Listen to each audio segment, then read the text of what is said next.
എൻ്റെ ആനന്ദം നീ, ഞാൻ ചേക്കേറും ചില്ലയും നീ, എൻ്റെ ആകാശം നീ, എൻ്റെ ആനന്ദം നീ, ഞാൻ ചേക്കേറും ചില്ലയും.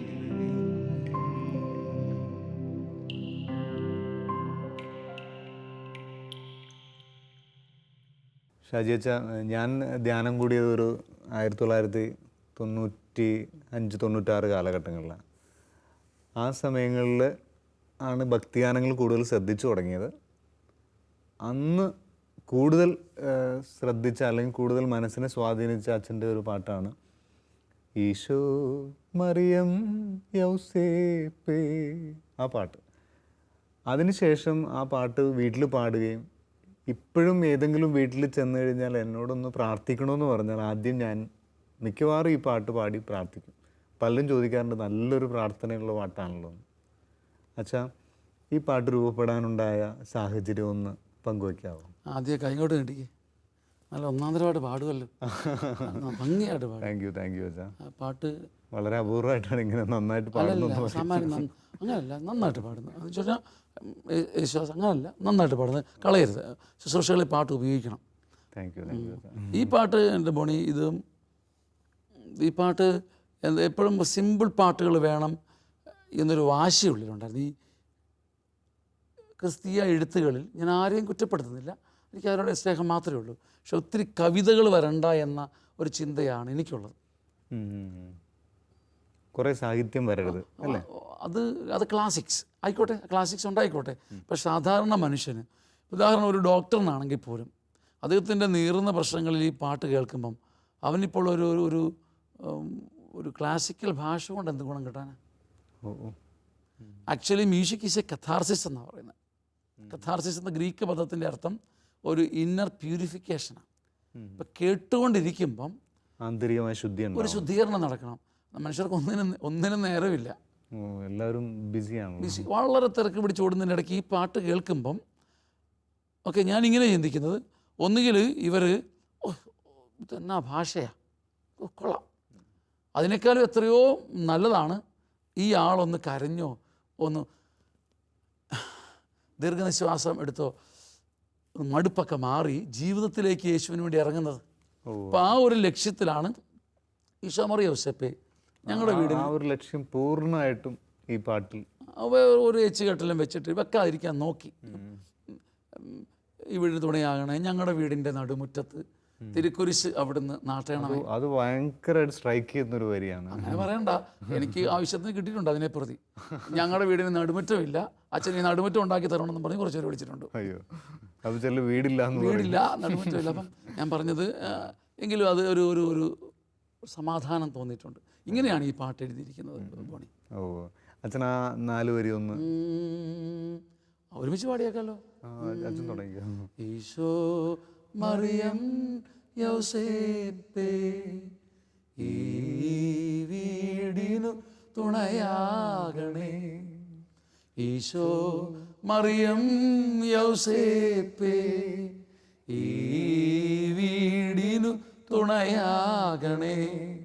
ഞങ്ങളുടെ വീടിൻ്റെ നടുമുറ്റത്ത് തിരുക്കുരിശവിടുന്നു നാട്ടേണമേ, തിരുക്കുരിശവിടുന്നു നാട്ടേണമേ.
ചുറ്റും ഇന്ന് കാവലായി നിൽക്കാൻ മാലാഖമാരെ നൽകേണമേ. നാലു ചുറ്റും ഇന്ന് കാവലായി നിൽക്കാൻ മാലാഖമാരെ നൽകേണമേ. സാത്താന്റെ കെണിയിൽ നിന്നെല്ലാം ഞങ്ങളെ കാത്തുരക്ഷിക്കൂ. സാത്താന്റെ കെണിയിൽ നിന്നെല്ലാം ഞങ്ങളെ കാത്തുരക്ഷിക്കൂ. ഈശോ മറിയം യൗസേപ്പേ, ഈ വീടിനു തുണയാവണേ. ഞങ്ങളുടെ വീടിൻ്റെ നടുമുറ്റത്ത് തിരുക്കുരിശവിടുന്നു നാട്ടേണമേ. തിരുക്കുരിശവിടുന്നു നാട്ടേണമേ.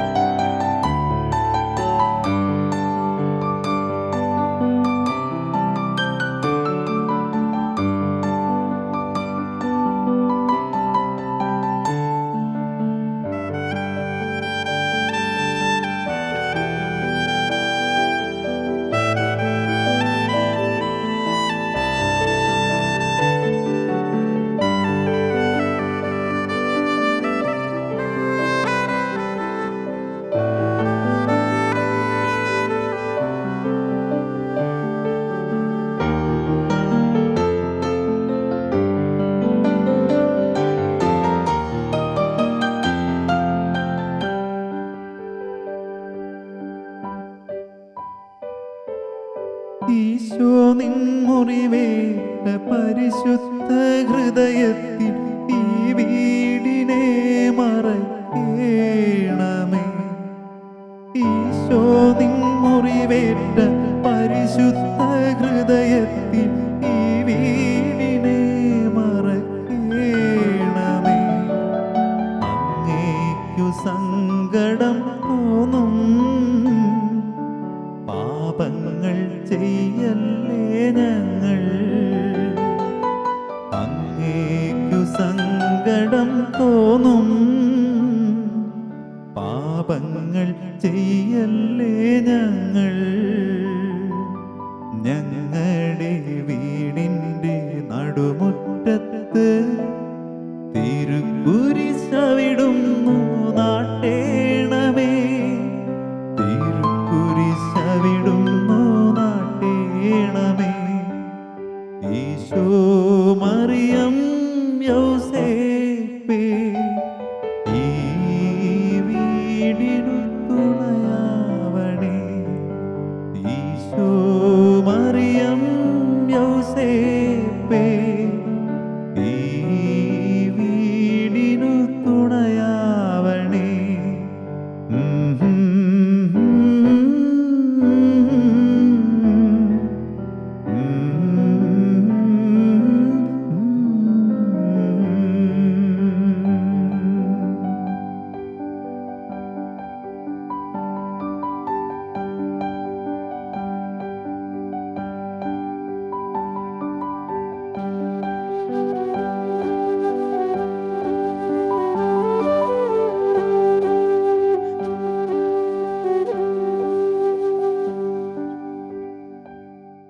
ഈ പാട്ടിന് തന്നെ ഫസ്റ്റ് സ്റ്റാൻസ, അതും വളരെ നല്ല ഒരു നമ്മുടെ ഉള്ളിൽ ഭാവന നിറയും.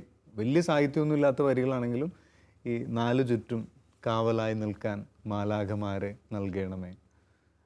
ഇത് സത്യത്തിൽ അച്ഛനാകുന്നതിന് മുമ്പ് കുറേ തവണ എൻ്റെ എനിക്കൊരു ചേട്ടൻ അച്ഛനുണ്ട്, ഫാദർ തോമസ് തുമ്പച്ചിറയിൽ. ഒത്തിരി നന്മ ചെയ്ത, ഒത്തിരി പ്രാർത്ഥിക്കുന്ന, ഞാൻ ഒരുപാട് മനുഷ്യത്വവും നന്മയും പ്രാർത്ഥനയും മലബാറിലാണ്. ഇപ്പം ചെറുപുഴയിലുണ്ട്, സ്വന്തം ചേട്ടനാണ്. അപ്പം ചേട്ടൻ്റെ കൂടെ അവധിക്കാലത്തെല്ലാം ഒരു 5-10 ദിവസമെല്ലാം പോയി നിൽക്കും. അപ്പോൾ എല്ലാ ശുശ്രൂഷകൾക്കും കൊണ്ടുപോകും. എല്ലാ വീടുകളിലും ചെല്ലുമ്പം എല്ലാ വീട്ടിലും ചേട്ടൻ അച്ഛൻ മടുക്കാതെ പ്രാർത്ഥിക്കും. അതെനിക്കൊരു വണ്ടറായിരുന്നു. കാരണം നമ്മളിപ്പം ഒന്ന് പ്രാർത്ഥിച്ചു, പിന്നെ അടുത്ത വീട്ടിൽ ചെല്ലുമ്പം ഈശോ ആദ്യത്തെ വീട്ടിലും കരഞ്ഞ് പ്രാർത്ഥിച്ചു, കർത്താവേ ഈ വീടിനെ അനുഗ്രഹിക്കണമേ, അവിടുത്തെ അനന്തമായ കരം നീട്ടി ഇതിനെ ഉയർത്തണമേ, സ്തോത്രം ദൈവമേ നന്ദി, ഇവൻ്റെ വീടിൻ്റെ കണ്ണുനീരൊപ്പണമേ കർത്താവേ, എൻ്റെ പ്രാർത്ഥന, ഇങ്ങനെയൊക്കെ പറഞ്ഞ് കരഞ്ഞ് പ്രാർത്ഥന. അടുത്ത വീട്ടിൽ ചെല്ലുമ്പോൾ പിന്നെ ഇച്ചൂടെ മടുത്തു. 5-8-10 വീടാകുമ്പോൾ പിന്നെ നമ്മൾ മടുത്തു പോകുമല്ലോ സാധാരണഗതിയിൽ. പക്ഷേ ഈ എൻ്റെ ചേട്ടൻ അച്ഛൻ തരി പോലും മടുക്കാതെ ഇങ്ങനെ പ്രാർത്ഥിക്കുമ്പം എല്ലാ വീട്ടിലും പ്രാർത്ഥിക്കുമ്പോഴും ചില കാര്യങ്ങൾ റിപ്പീറ്റഡ് ആയിരിക്കും. അതിനകത്ത് എന്തെല്ലാം കാര്യം, ആ വീടിൻ്റെ എന്തെല്ലാം കാര്യങ്ങൾ പറഞ്ഞാലും ചേട്ടൻ ബോധപൂർവം ആ വീടിന് വേണ്ടിയിട്ട് പറയും, കർത്താവേ 4 ചുറ്റും കാവൽ വേലിക്കെട്ട് പോലെ, ഒടിയാത്ത തളർത്ത് നിൽക്കുന്ന വേലിക്കെട്ട് പോലെ കർത്താവെ മടുക്കാതെ ക്ഷീണിക്കാതെ ദൂതന്മാരെ കാവലാളുകളായി നിർത്തണമേ.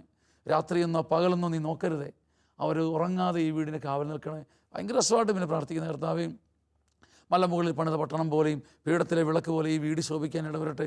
ഞാൻ കർത്താവേ ഈ വീട്ടിലെ പ്രശ്നങ്ങൾ കാർമേഘം പോലെ തിങ്ങി ഈ വീടിൻ്റെ സ്നേഹദീപം കരിന്തിരി കത്തി കെട്ടുപോകാതിരിക്കട്ടെ. ഇതൊക്കെ ഇങ്ങനെ എല്ലായിടത്തും ഇതിങ്ങനെ പ്രാർത്ഥിക്കും, ഉള്ളിൽ നിന്നാണ് പ്രാർത്ഥിക്കുന്നു.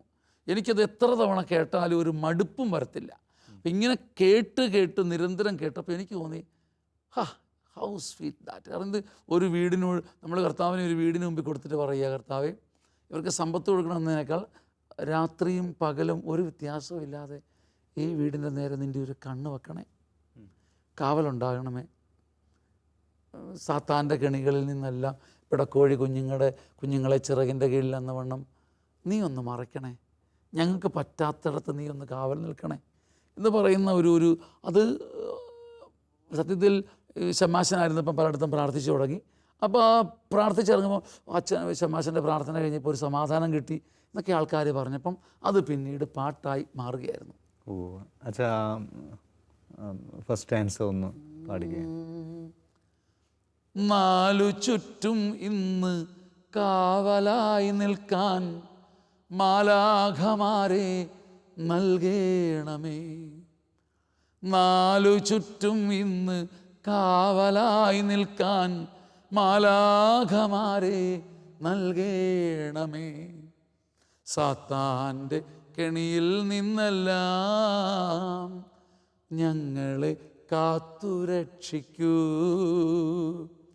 സാത്താൻ്റെ കെണിയിൽ നിന്നെല്ലാം ഞങ്ങളെ കാത്തുരക്ഷിക്കൂ.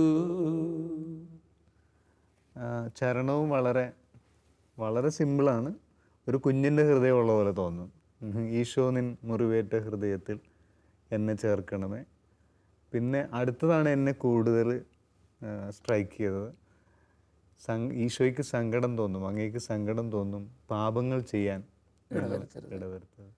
അതൊരു ശരിക്കും പറഞ്ഞാൽ ജീവിതത്തിൽ ഇടയ്ക്കൊക്കെ മാത്രം പ്രാർത്ഥിക്കുകയും പലപ്പോഴും കൈമോശം വന്നും പോയിട്ടുള്ള ഒരു ആന്തരിക ഭാവമാണ്. നമ്മുടെ ഈ ആധ്യാത്മിക ജീവിതത്തിൻ്റെ ഈ ഓട്ടത്തിൻ്റെ ഇടയ്ക്ക് വല്ലപ്പോഴും മാത്രം ഒരു മനുഷ്യൻ പ്രാർത്ഥിച്ചിട്ടുള്ള ഒരു പ്രാർത്ഥനയാണ്. അങ്ങേക്ക് സങ്കടം തോന്നും പാപങ്ങൾ ഞാൻ ചെയ്യാനിടവരല്ലേ. കാരണം പലപ്പോഴും നമ്മുടെ മനസാക്ഷി കുറച്ചൊക്കെ കഠിനമായി പോകുന്നതുകൊണ്ട് ഈ ഫെമിലിയാരിറ്റി ബ്രിഡ്സ് കണ്ടംപ്റ്റ് എന്നാണല്ലോ. ഒരേ കുർബാന പരികർമ്മം ചെയ്തും ഒരേ സുവിശേഷം പ്രസംഗിച്ചും കുറച്ച് കഴിയുമ്പം മനസാക്ഷി കഠിനമായി പോകും. പക്ഷെ ഇങ്ങനെ വല്ലപ്പോഴും ഒന്ന് പ്രാർത്ഥിക്കുമ്പം കണ്ണിനൊരു നനവ് തോന്നും. ദൈവമേ, അങ്ങനെയാണ് ആ പാട്ട് അങ്ങനെ എഴുതിയത്. ഈശോ നിൻ മുറിവേറ്റ പരിശുദ്ധ ഹൃദയത്തിൽ ഈ വീടിനെ മറക്കേണമേ. ഈശോ നിൻ മുറിവേറ്റ പരിശുദ്ധ ഹൃദയത്തിൽ ഈ വീടിനെ മറക്കേണമേ. അങ്ങേക്കു സങ്കടം തോന്നും പാപങ്ങൾ ചെയ്യല്ലേ ഞങ്ങൾ. MG അത് പാടിയത് ഞാൻ ഓർക്കുകയായിരുന്നു. ഞാനൊന്ന് രാത്രിക്ക് ബഹുമാനപ്പെട്ട MG ശ്രീകുമാർ രാത്രിക്ക് ബഹുമാനപ്പെട്ട സെൽവിൻ ചേട്ടൻ്റെ കൂടെ ചങ്ങനാശ്ശേരിയിൽ നിന്ന് ഞങ്ങൾ കമ്പം വഴി ഒരു സ്കോർപ്പിയോ വണ്ടിയിലാണ്, ജീപ്പേലാന്ന് തോന്നുന്നു, രാത്രി മുഴുവൻ ഉറക്കളിച്ച് ഓടിച്ചെന്ന് അന്ന് ശ്രീകുട്ടനെ MG ശ്രീകുമാറിനെ കണ്ട് രാവിലെ പിടിച്ച് വളരെ പിടിച്ച പിടിയാലെ കൊണ്ടുവന്ന് പാടിക്കുക. ഞാൻ ഇപ്പോഴും ഓർക്കുന്നു, അദ്ദേഹം ഇവിടെ പാടിയപ്പോൾ ഇങ്ങനെ I felt that his heart is vibrating. അങ്ങേക്ക് സങ്കടം തോന്നും, അങ്ങനെ ഹസ്കി ആയിട്ട് നമുക്ക് ഒത്തിരി ഒന്നും പറഞ്ഞു കൊടുക്കാതെ ദൈവം ആ മനുഷ്യനെയും അങ്ങനെ ആ പാട്ടിന് വേണ്ടി അവിടെ ഒരുക്കിയത് ഞാൻ ഓർക്കുക. ഇതിൻ്റെ ഇടയ്ക്കൂടെ ഒരു വരി ഉണ്ടായിരുന്നു. അപ്പോൾ ഈ പാട്ടിങ്ങനെ കിടക്കുന്നെങ്കിലും ഇതിൻ്റെ ഇടയ്ക്കൂടെ ഒരു ഹൈഡ് ചെയ്തിരിക്കുന്ന വരിയുണ്ട്, ഒരു കോറസ് പോലെ കിടപ്പുണ്ട്. പക്ഷെ പൊതുവെ ആരും ആ വരി പാടി ഞാൻ കേട്ടിട്ടില്ല. നിന്റെ കുരിശിൻ്റെ ശക്തിയാൽ ഞങ്ങളുടെ വീടിൻ്റെ ചുറ്റിലും രക്ഷാകവചം തീർക്കണേ, ഞങ്ങളെ നിന്റേതാക്കണേ. അപ്പൊ അങ്ങനെ ഒരു വരി അതിൻ്റെ ഇടയ്ക്ക് എഴുതി വെക്കാൻ, ആ കോറസായിട്ട്. ശരിക്കും കുരിശാൽ മുദ്ര വയ്ക്കപ്പെട്ടവരെ, പെസഹ കുഞ്ഞാടിനെ മുദ്ര വെച്ചതുപോലെ, അല്ലെങ്കിൽ അന്ന് ഈജിപ്തിലൂടെ സംഹാരദൂതൻ കടക്കുമ്പം രക്തത്തിൻ്റെ മുദ്രയുള്ള വീടുകൾ രക്ഷപ്പെട്ടതുപോലെ കുരിശിൻ്റെ മുദ്രയാൽ വീട് കൊടുക്കുക, കാഴ്ചവെക്കുക. ഈ സത്യം പറഞ്ഞ് ഇതിനകത്ത് ഇങ്ങനെയൊക്കെ ഇത് പറയുന്നതിന് വേറൊരു കാര്യം കൂടിയുണ്ട്. നമ്മുടെ ആളുകൾക്ക് ഇപ്പോഴും എൻ്റെ ബോണി, അത് പറയുമ്പോൾ എനിക്ക് ദുഃഖമുണ്ട്. നമ്മുടെ ആളുകൾക്ക് ഇപ്പോഴും ഈ ശ്ലീവാചിഹ്നം വഴിയുള്ള സംരക്ഷണമോ കർത്താവിന് സമർപ്പിക്കപ്പെട്ടതിൻ്റെ മഹത്വം അറിയത്തില്ല. അവർ ഹലോ അച്ഛാ വിളിയാ, അച്ഛൻ രാവിലെ കല്ലിടലാണ്, അച്ഛൻ പറ്റുമെങ്കിൽ 7:30 8 വേണ്ടി തര വരാവോ? ഞാൻ പറയാം, എന്നെ 7:30 8 വേണ്ടിക്ക് തന്നെ വരേണ്ട നിർബന്ധം എന്താ? ഒന്നുമില്ല അച്ഛാ, ഒന്നുമില്ല, അച്ഛന് പിന്നെ വല്ലയിടത്തൊക്കെ പോകാമല്ലോ. എന്തൊരു അഭിനയമാണ്. ശരി, അവിടെ ചെല്ലുമ്പം നാണയം, കുന്തം, കൊടച്ചക്രം, എനിക്കറിയത്തില്ല, പഴശ്ശിരാജാവിൻ്റെ കൊട്ടാരത്തിലുള്ള എല്ലാ സാധനവും ഇവിടെ ഉണ്ട്. ഭൂമിയുടെ താഴെ ഇടാൻ വേണ്ടി കൊണ്ടുവന്നിരിക്കുക. മനുഷ്യർക്ക് ഇത്രയും ഭയം. നമ്മുടെ ദൈവത്തിൻ്റെ സ്ലീവായിൽ ആരും ആശ്രയിക്കുന്നില്ല. ഫാദർ സംഗീത് അച്ഛന് അറിയാൻ പറ്റുമായിരിക്കും, വരാപ്പുഴ രൂപതയിലുള്ളതാണ്. അച്ഛൻ്റെ പരിചയത്തിലുള്ള ഒരു ചെറുപ്പക്കാരൻ, പള്ളിയിലൊക്കെ ഇടയ്ക്കൊക്കെ പോകും, അത്രയേ ഉള്ളൂ. അപ്പോൾ അദ്ദേഹത്തിൻ്റെ വീടിൻ്റെ ഒന്ന് പുതുക്കി പണിയണ സമയമായപ്പോൾ അദ്ദേഹത്തിൻ്റെ അമ്മ പറഞ്ഞു, കുഞ്ഞപ്പനാശാരീനെ വിളിച്ചിട്ട് ഒന്ന് നോക്കണം. അപ്പോൾ ഇദ്ദേഹം പറഞ്ഞു, അമ്മ എന്തിന് കുഞ്ഞപ്പനാശാരിനെ വിളിക്കേണ്ട വല്ല കാര്യമുണ്ടോ? നമുക്ക് സൗകര്യമുള്ള പോലെയൊക്കെ ഒന്ന് ശരിയാക്കുക. അത് പറ്റില്ല, അദ്ദേഹം കണ്ട് വേണം പറയാൻ. അപ്പോൾ ഈ ചെറുപ്പക്കാരൻ അമ്മയോടൊരു ഡയലോഗ് പറയുന്നുണ്ടെന്ന് അച്ഛൻ പറയുന്നത്. അങ്ങനെയാണെങ്കിൽ ആ ഈശോയുടെ പടം മാറ്റിയിട്ട് കുഞ്ഞപ്പനാശാരിയുടെ പടം അങ്ങോട്ട് വെക്ക്. യഥാർത്ഥത്തിൽ നമ്മുടെ ആളുകളോട് നമ്മളിതിങ്ങനെ പതുക്കെ പറയുന്നത് ഏറ്റവും വലിയ പാപം ബൈബിളിൽ ഈ 1-ാം പ്രമാണത്തിന് ലംഘനമാണ്. ടിപ്പിക്കൽ വ്യഭിചാരം എന്ന് പോലും പറയുന്നത് ബൈബിളിൽ ഇതാ. അപ്പോൾ ഇതാ പറഞ്ഞ ബോണി എന്നോട് പറഞ്ഞ്, ബോണി അച്ഛാ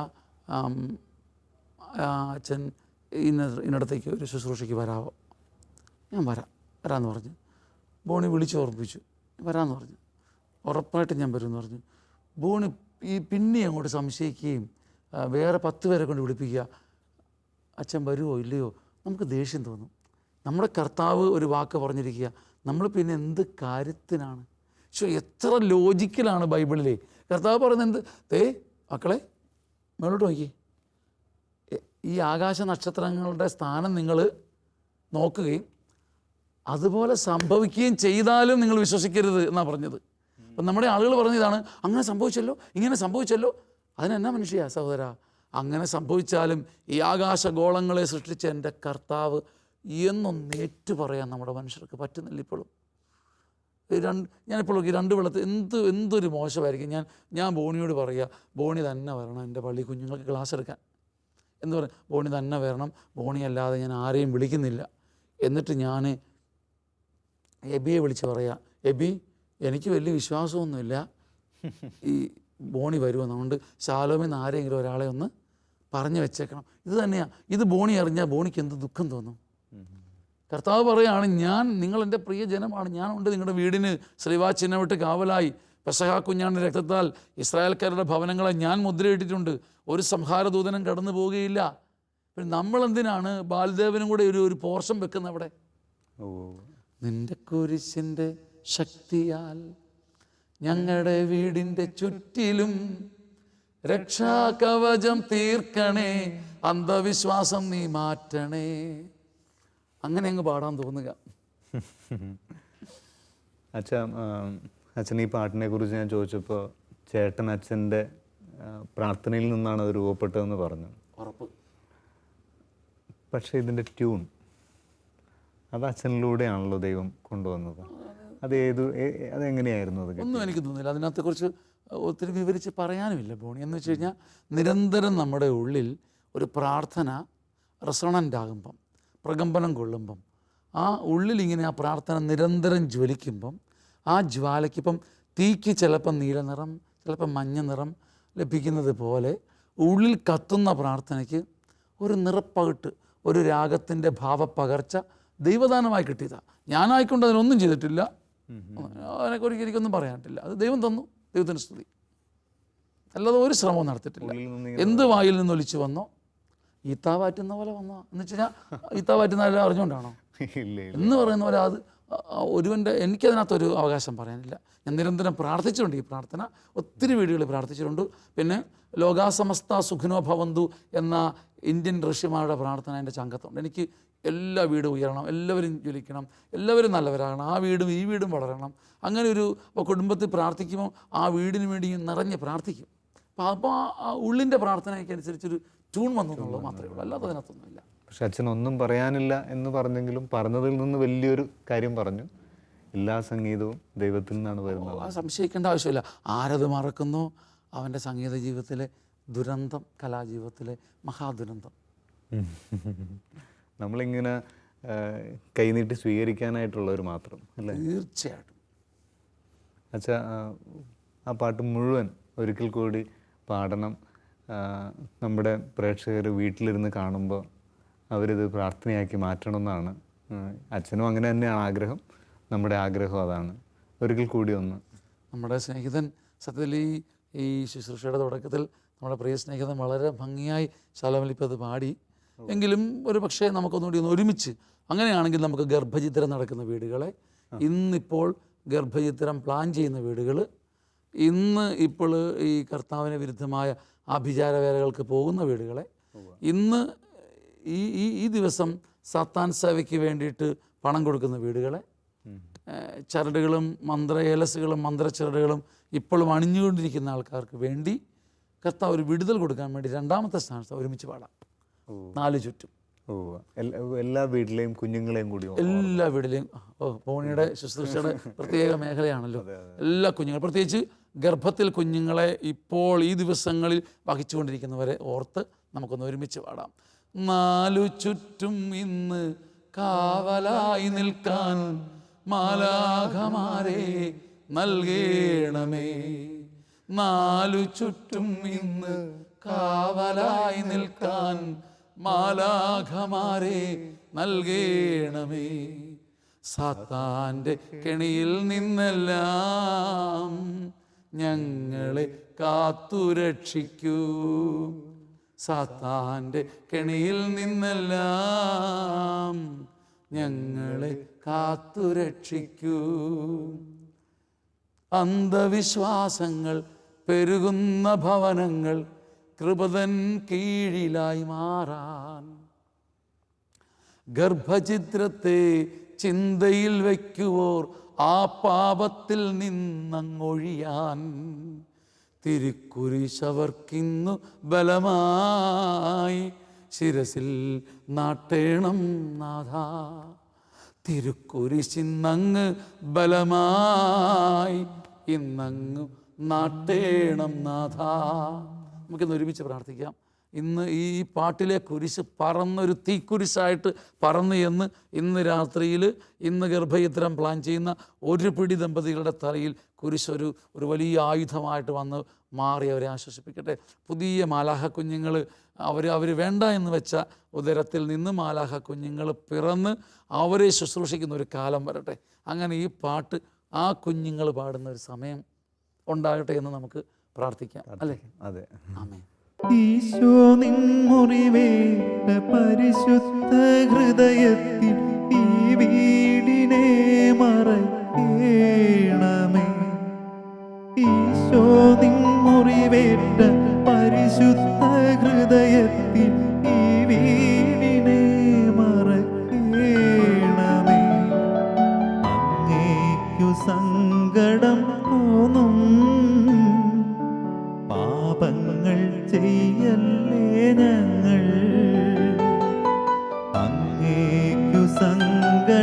തോന്നും പാപങ്ങൾ ചെയ്യല്ല